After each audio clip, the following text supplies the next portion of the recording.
And I'm very glad to be talking to you this evening at Sangha Night. I've been in Sheffield since last Thursday. I come twice a year to Sheffield. I'm the president of the centre here. I don't like the word president. It sounds far too executive for my taste. But if you like, I'm a sort of special friend of the Sheffield Buddhist Centre. And I've been hearing really good things about the theme of Sangha Night, this theme of training the mind training in the bodhicitta, in the mind of wisdom and compassion, the mind of a bodhisattva, the mind of someone who is fully committed to gaining enlightenment with and for all beings. That's the mind training practices that you've been doing. And I've been hearing about the cards that Arya Dasa made and the different sort of slogans and precepts that you've been taking. It's a great tradition, a very, very profound tradition, which originally was a secret tradition. It wasn't sort of widely known because it was so demanding. And I think that's worth just reflecting upon a little, because we use these words like bodhisattva, the being who is dedicated to enlightenment for the benefit of all beings, with and for all beings. But, you know, that is a very, very high ideal. It's a very, very high ideal. It's very hard for us to imagine someone who is like that. In other words, their whole being has been transformed into a being that knows, for a start, that it's enlightenment that people need, that it's seeing things as they really are, and great compassion is what people really need. That is going to alleviate all suffering. And they're prepared to do anything. They're prepared to do anything to bring that about. Anything. If it means, for example, they need to give their body, they will give their body. If it means that they have to give away all their possessions, they give away all their possessions, and so on and so forth. That's very hard to imagine. And, of course, in this tradition, in the Buddhist tradition generally, there's the notion of lifetimes. Not just one life, but there's this idea of rebirth. So a bodhisattva is someone who has who's entered a kind of a realization of what life is for, that they're prepared to give themselves for this ideal and realization, lifetime after lifetime after lifetime. It's very, very hard for us to imagine that. But I think it's good to ponder it. It's very good to ponder it because we, you know, the words bodhisattva, bodhicitta, enlightenment, wisdom and compassion and so on, trip off the tongue very, very easily. And that can sort of blind us to the reality of what this tradition is really getting at, and even blind us to perhaps to how we should practice. It's quite interesting. Some contemporary books on the bodhicitta mind training, when you read them, it's really weird what they've done, because it seems to be all to do with the person and their own sort of psychological well-being. It's very, very weird what's happened, sort of Western secular interpretations. It's almost sort of perverted this tradition, which is trying to shift you to an entirely different way of looking at life from the point of view of others. What I want to do this evening is to try and enter into the mind of a bodhisattva. It's a bit impertinent to do that because, I say, it is very hard to imagine what the mind of a bodhisattva is like. But we do have help in the tradition. And I'm going to refer to the text that Bodhinaga talked about, the Bodhicharya Avatara, the entry into the way of enlightenment, the entry into the bodhisattva's life. written in the 8th century by the great Acharya and Bodhisattva Shantideva. It's a very mature text. It's sort of emerging out of the high noon of Indian Buddhism. So it's a very, very rich text. Maybe you can persuade Vedanya to do some teaching on that, because it's something of a text that he is extremely fond of, and maybe you can do that on a Sangha night sometime soon, just go through that text. What this text is all about, it's regarded as one of the great origins of this mind training tradition that became so important in Tibet. It's one of the forerunners of that. Shantideva is regarded as one of the lineage masters from this tradition. And all that Shantideva is concerned about is to describe the way a bodhisattva lives. And he gives us the practices and communicates the practices of how we can move in the direction of becoming a bodhisattva ourselves. It's a very, very hard-hitting text. He is incredibly honest. He's incredibly honest about himself in even his own shortcomings. And it's incredibly inspiring, very moving, very, very uplifting, and very gritty. Very, very gritty in sort of looking at the things that are in the way of that shift of consciousness away from self-centeredness to complete selflessness, living a completely selfless life. It is one of the great texts, and interestingly enough, it was the first text that Sangharakshita, our teacher and founder, did a seminar on in the 1970s. So it's been a very important text for him. Those of you who know our sevenfold puja, that's taken from the Bodhicharyavatara. It's the words of Shantideva. Shantideva, in the first section of the Bodhicharyavatara, praising the bodhicitta, he tries to communicate what the nature of a bodhisattva is. And one of the things he does is he gives a little analogy. He said, someone who takes the vow, who forms the intention to cure the headaches of beings, well, that's a great person. Wouldn't it be great if we had a cure for headaches? Everybody suffers from headaches. Somebody dedicates their life to the complete ending of headaches, the final ending of headaches. That's fantastic. But what about someone who wants to remove every ache, every pain from every being, who wants them also to create infinite virtue and to enjoy endless bliss? What can you say of a person like that? That's a bodhisattva.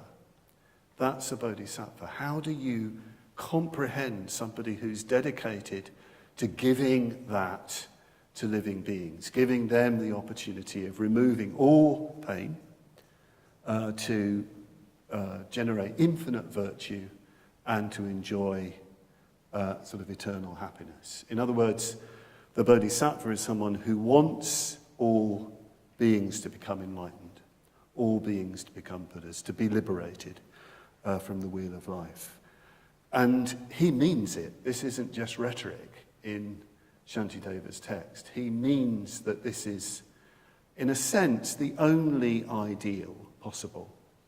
Because if you think about it, you can't possibly gain enlightenment without loving kindness and without compassion. Yes, you need wisdom. Yes, you need mindfulness.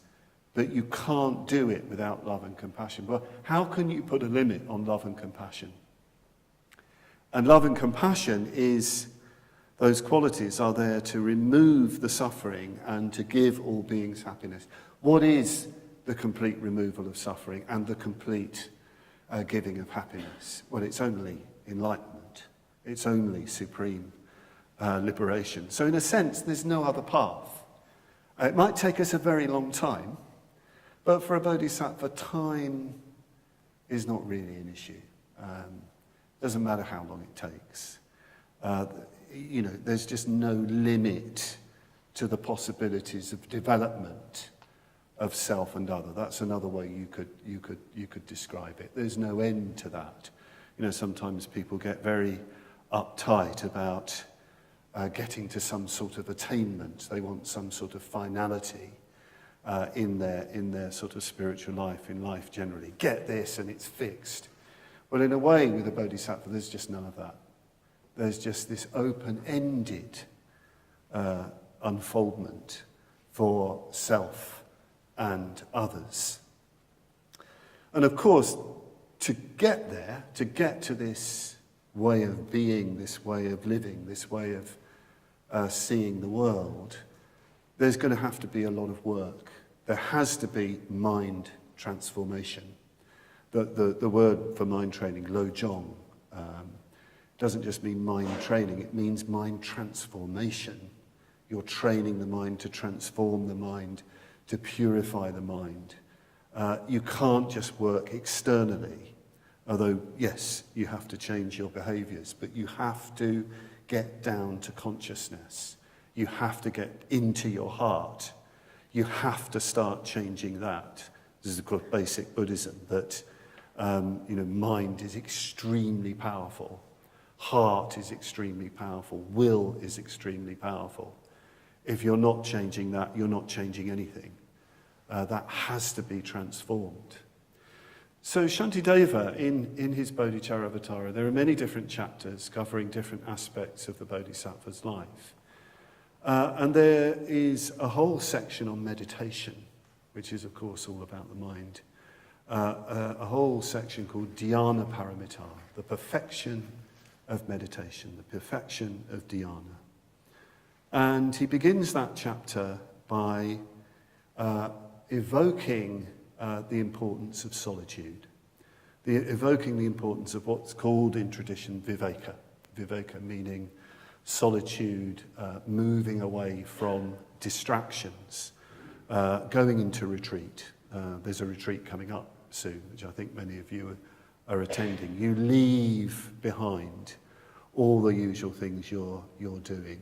You go into a place of retreat, maybe with others, maybe alone, so that immediately you're away from distractions, from the usual habitual things that keep your mind habits going, and you're in a different space. But then there's another kind of viveka, another kind of solitude, which is turning the mind away from, if you like, lower thoughts, distracting thoughts that are going on. You have to purify the mind of that.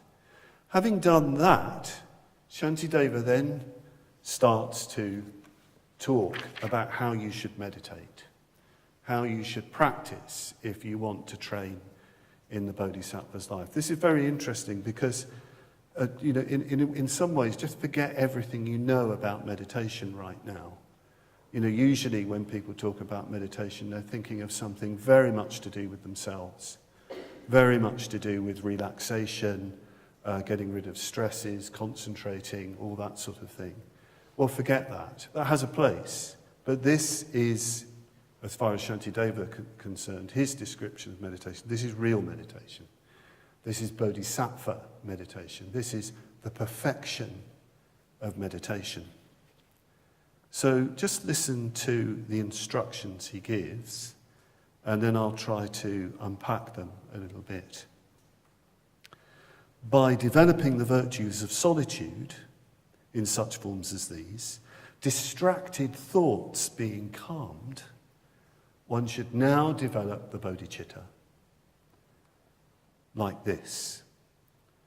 At first, one should meditate intently on the sameness of oneself and others, reflecting like this: all equally experience suffering and happiness, so I should look after others as I look after myself.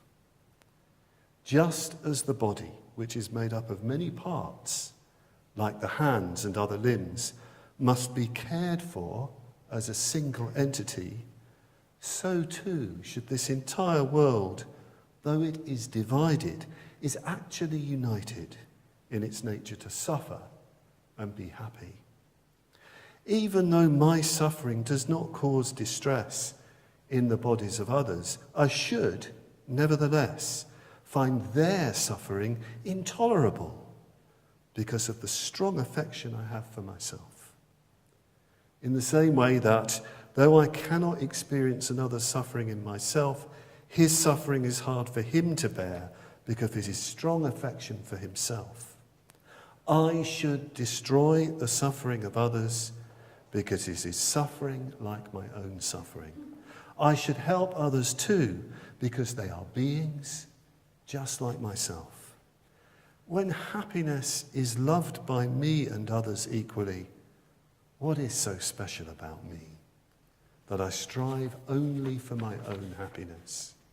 When fear and suffering are disliked by me and others equally, what is so special about me that I protect myself and not others? Without exception, no sufferings are owned by anyone, so they must be warded off simply because they are suffering. Why do I place a limitation on this and seek my own happiness? Those who have developed their stream of consciousness in this way, who delight in pacifying the sufferings of others, plunge down into the deepest hell as geese into a cluster of lotus blossoms. Those beings who become oceans of sympathetic joy when living beings are liberated, surely it is they who achieve real satisfaction. What would be the point of a personal liberation without the sweetness of the liberation of others? I mean, just fabulous words. I've been reading these words over the last few mornings and then just meditating, not really thinking about them very much. And it just helped me to enter dhyana, helped me to enter deeply into meditation. Let's try and sort of go into it a little bit. Really, it's a very simple point that Shantideva is making, but it's very profound. You notice he says, first of all, you must meditate intently. So first of all, you have to build up concentration. It's not just mere thought. It's reflection which is directed and which is concentrated.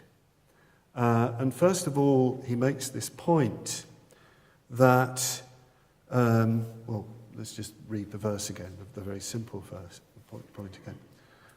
At first, one should meditate intently on the sameness of oneself and others, reflecting like this: all equally experience suffering and happiness, so I should look after others as I look after myself.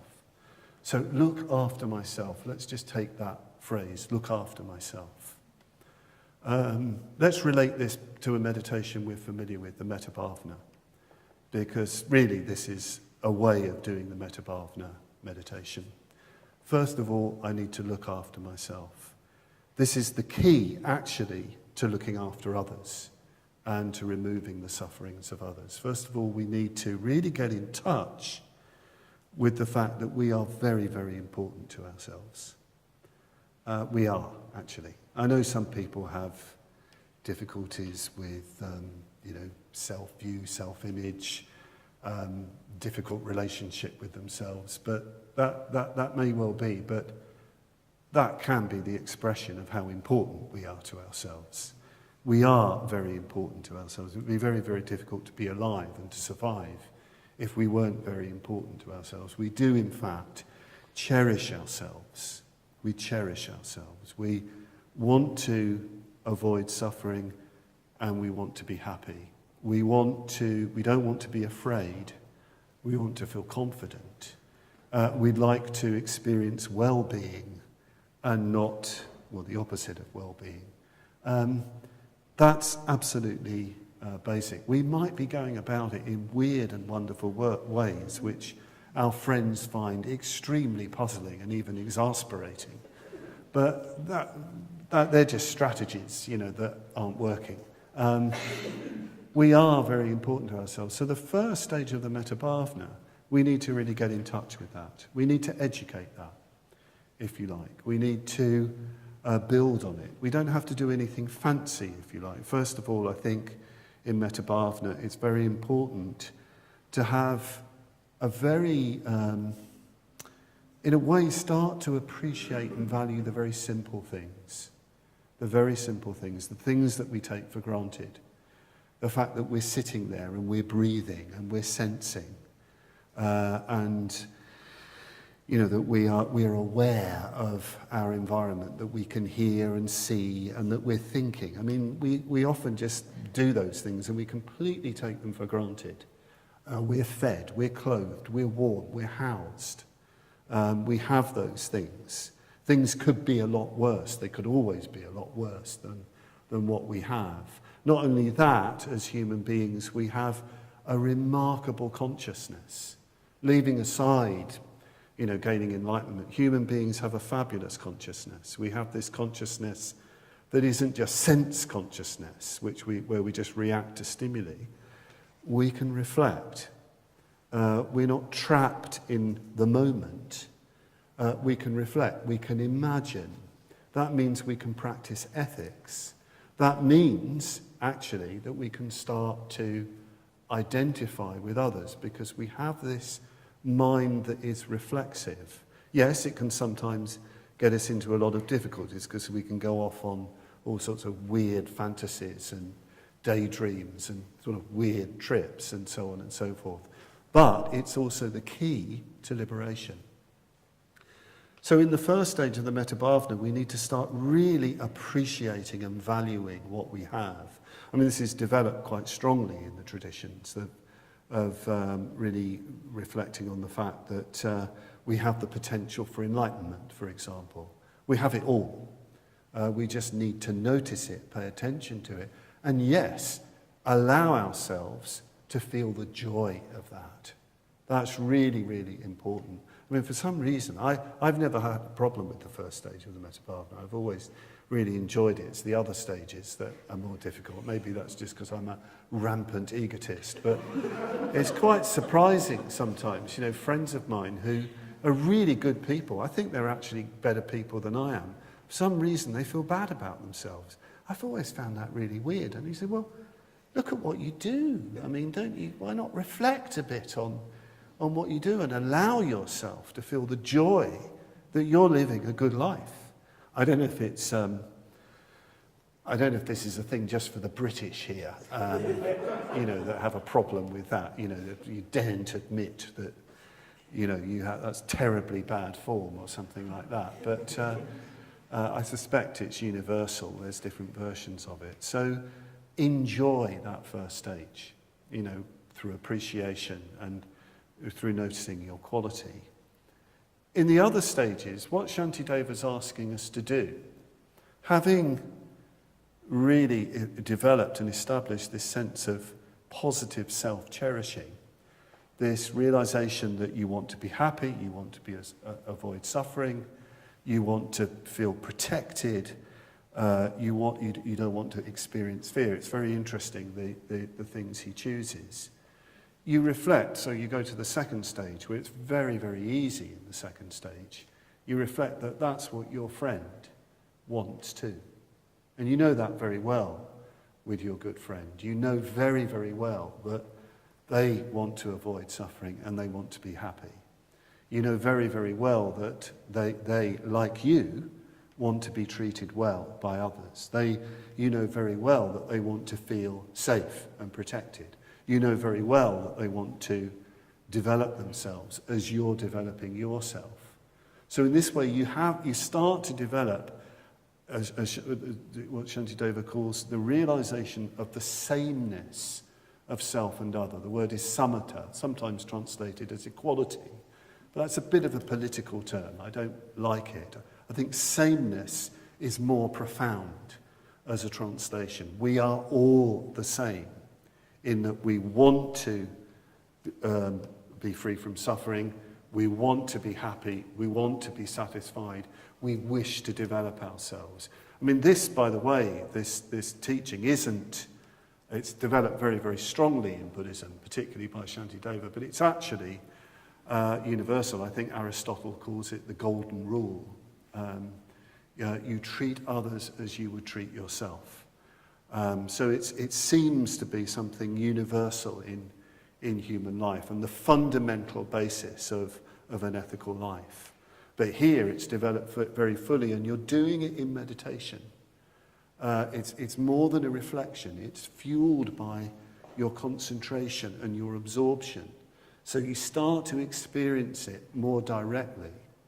You start to have that sense of, a strong sense of sameness, of, if you like, the distinction between you and your friend beginning to dissolve.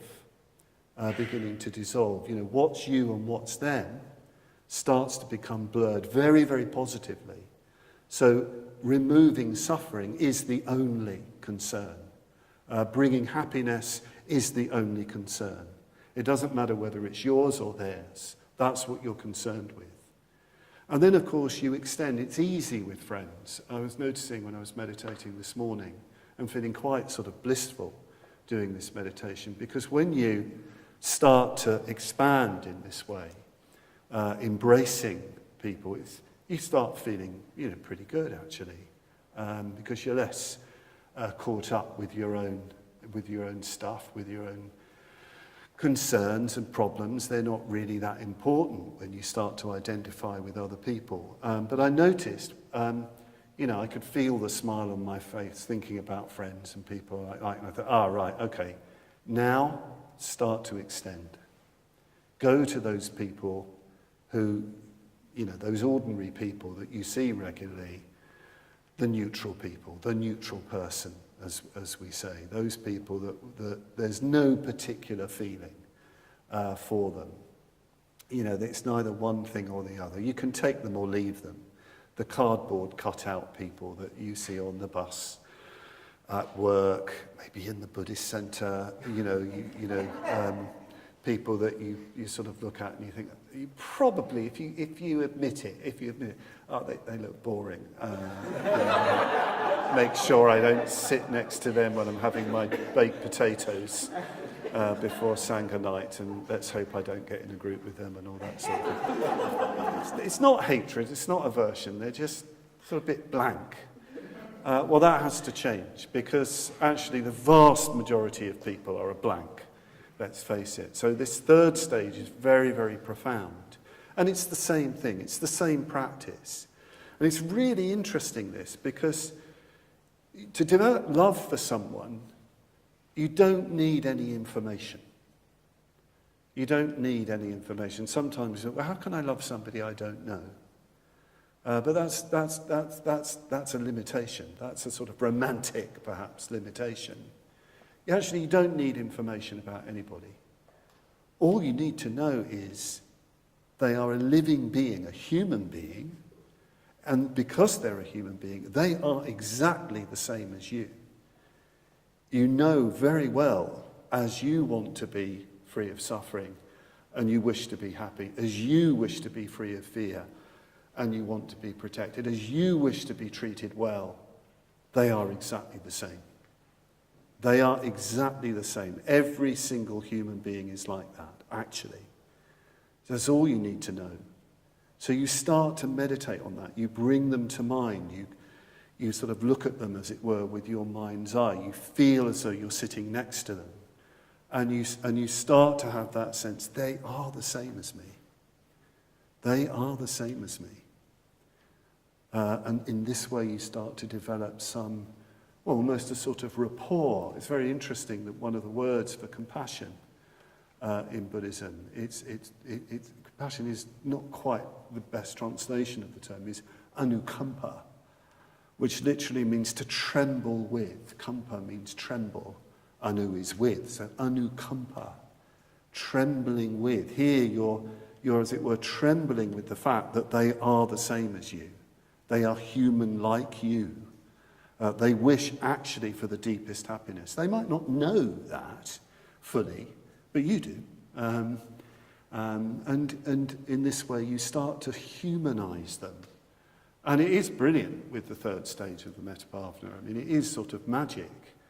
I've had a lot of success in the third stage. I can think of when Bodhinaga mentioned our centre in Croydon, we had a very successful restaurant there at one time, and there was this man we called the customer. the customer who came in every day for his quiche and jacket potato, sometimes a soup. He was always in grey, and he worked in a local office where he was everybody's third stage in our centre, and everybody's. And he became hugely appreciative of us, and we became hugely appreciative of him. And I can't even remember his name. I don't think we knew his name. He was just the customer. And we found he stopped coming, and we asked some people who worked in his office what had happened. They said, well, he's had a serious operation. And we were so touched. We sent flowers, and they told us that he was so moved that we'd thought of him. He looked like one of those quite lonely people, and we developed a connection. I don't know what happened in the end with him, but that's all down to Padmavajra. It's all down to that kind of practice, and I like to think that we did have a positive effect on his life, however it turned out. But I've had loads of experiences of that, and like I said, this thing of we think somebody's going to be boring or uninteresting, and then you put them in that third stage of the Padmavajra, and then by weird kind of cosmic vibes, you end up having a conversation with them and discovering they're really interesting. They're really interesting. You've been missing out for a long time because of your judgmental mind. And yes, you humanize in that stage. They want to be happy. They want to avoid suffering. They're just the same as you. Deep down, they have the same motivation, the same attitude. And that's what you have to, that's what you're discovering. That's what you're meditating on. But then, of course, it gets even harder in the Padmavajra, because you have to start extending this to people who are enemies. We use the euphemism these days, the difficult person. The difficult person. Actually, we're the difficult person. We shouldn't really call them the difficult person. We're difficult because we've got an issue with them. They might have an issue with us, but as far as Buddhism is concerned, we're the issue. Because whatever's going on with them in the bodhisattva training, you have to get to grips with your aversion and your own reactions. No matter what they're doing, what kind of stunts they're pulling, you take responsibility for your responses. And yes, again, it's the same practice.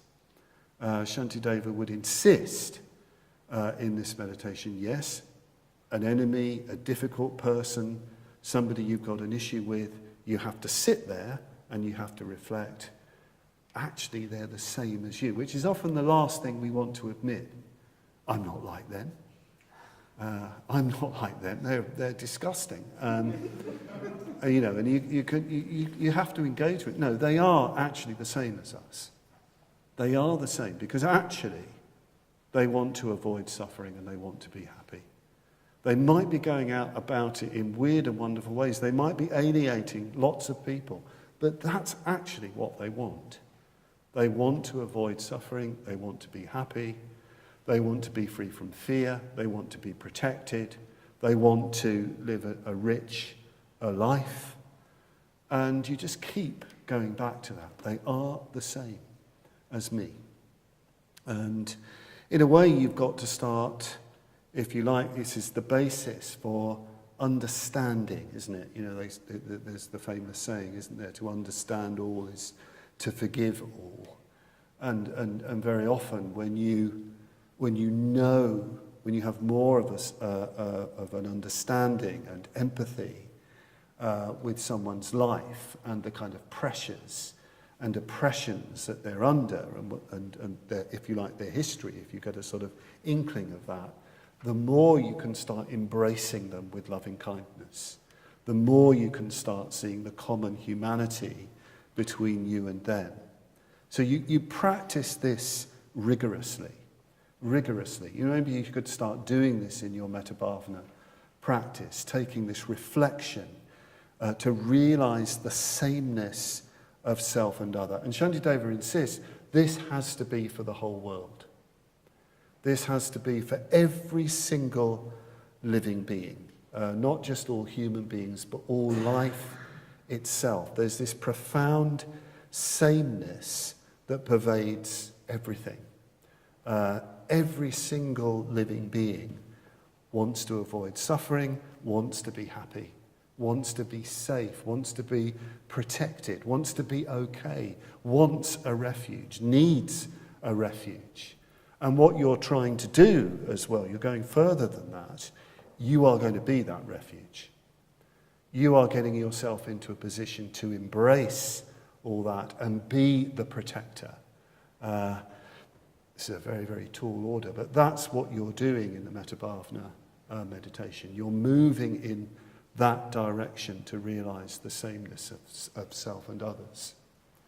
Shantideva goes on in his text, and he starts, as he moves on, he starts to,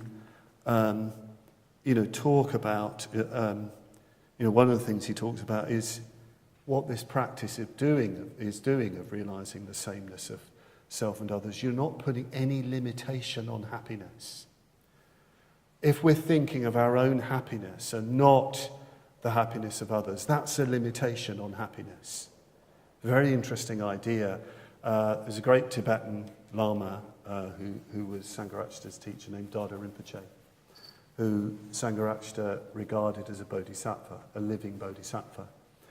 And he started a school for Tibetan refugee children. And there's a wonderful book called Dada Rinpoche, A Celebration, where some of his students, some of the children he cared for, and some of them he was sort of, he was there, he sort of adopted them. Very moving accounts. But you get an insight into the way he taught the children. One of them was saying, well, when we were here, if we were given a sweet, Rinpoche said, well, if you have that for yourself, you have a certain happiness. But supposing you broke it in two and shared half of it with somebody else, actually then there's more happiness because two people are happy. It's not just one person who's happy. Wonderful way of teaching. It sounds very sort of quaint, doesn't it? For children, but actually it applies to us. There is more happiness if you are doing it more, if you're doing what you can to share it out. So the things that you have that give you well-being, well, share them. There'll be more happiness. There'll be an increase in that. We tend to think that we're going to have more happiness if we get more. This is the reverse of that. You're placing no limitation on happiness. He also talks about this wonderful expression, those who have developed their stream of consciousness in this way, who delight in pacifying the sufferings of others, plunge down into the deepest hell as geese into a cluster of lotus blossoms. This is very, very profound. One of the things that Shantideva is telling us with this, if you have this realization of it's not of sameness, there's no, how can I say, there's no strain, if you like, no unnecessary, unwelcome, negative self-consciousness in doing whatever is needed for the benefit of others. This is, again, very, very hard to understand. The tradition says in the end, it's not the bodhisattva's work, it's the bodhisattva's play, the bodhisattva's leela.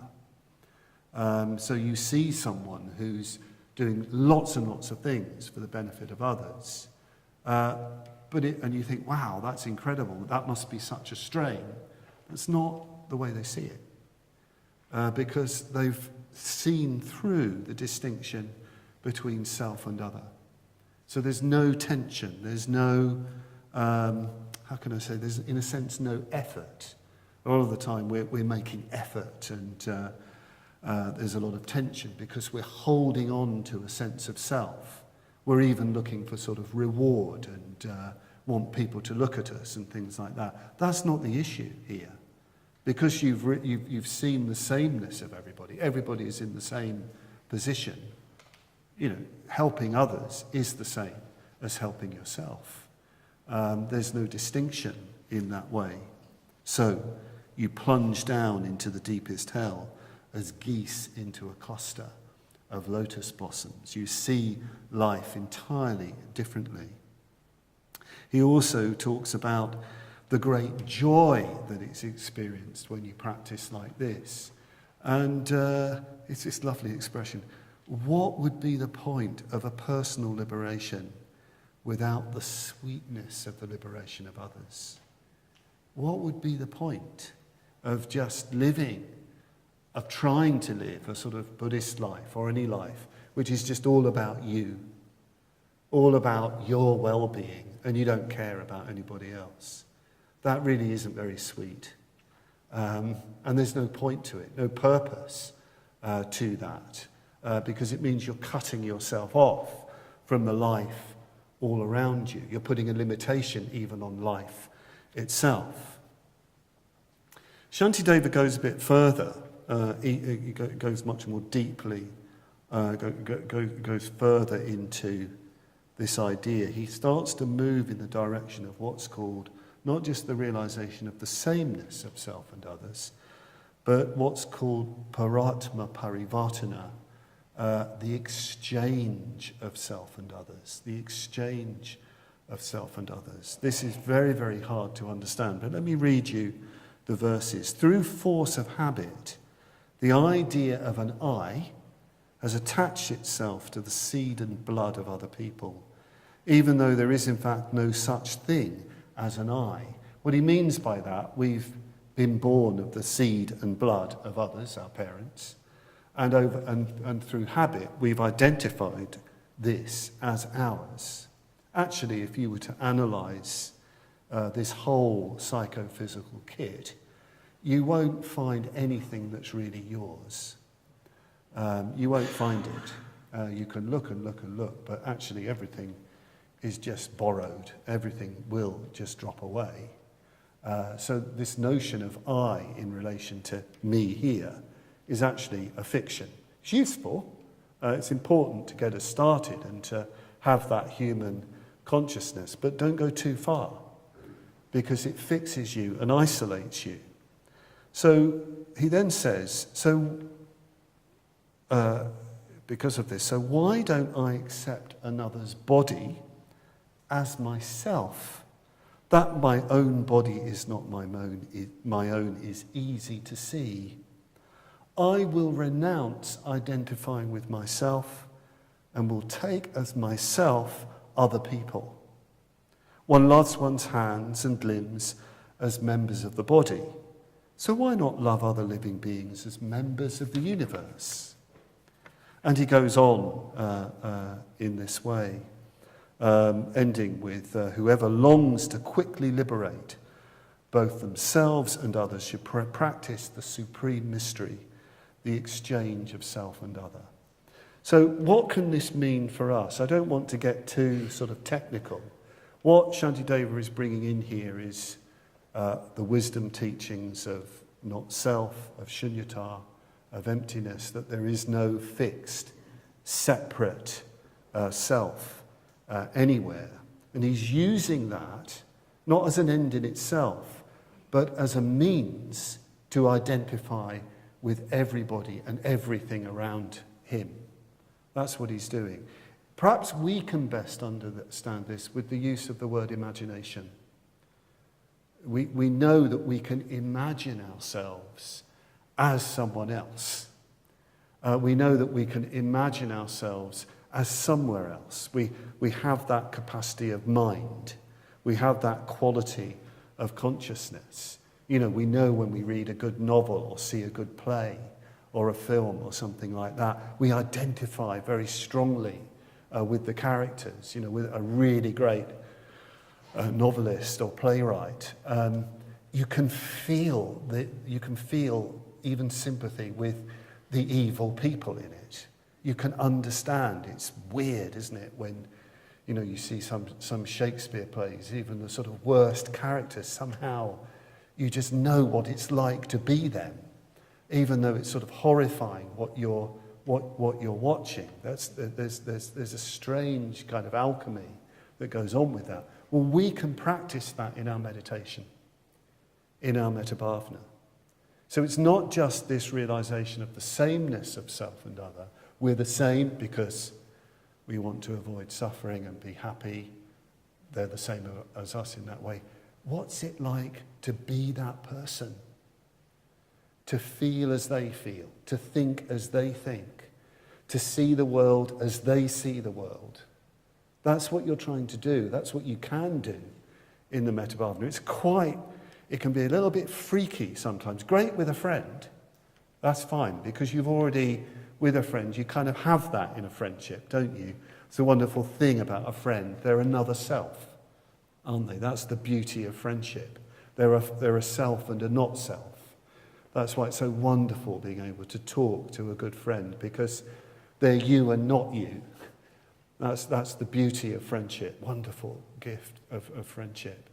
But what about somebody you really don't like? What about trying to identify imaginatively with them and to try and see the world as they see it in order to have compassion and understanding for them, in order to have real love for them?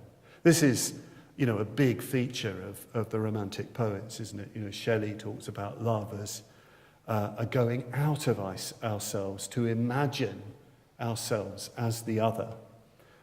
Keats talks about, it has this wonderful notion of negative capability. The negative here being the suspension of yourself, your ego assertion, the capability of becoming another. And he said that is the basis for creativity. That's the imagination. Well, we can do this in the sphere of life and in the sphere of leading the Buddhist life, in the sphere of training the mind, learning how to see the world, to experience the world as another, in order to have real understanding and love for them.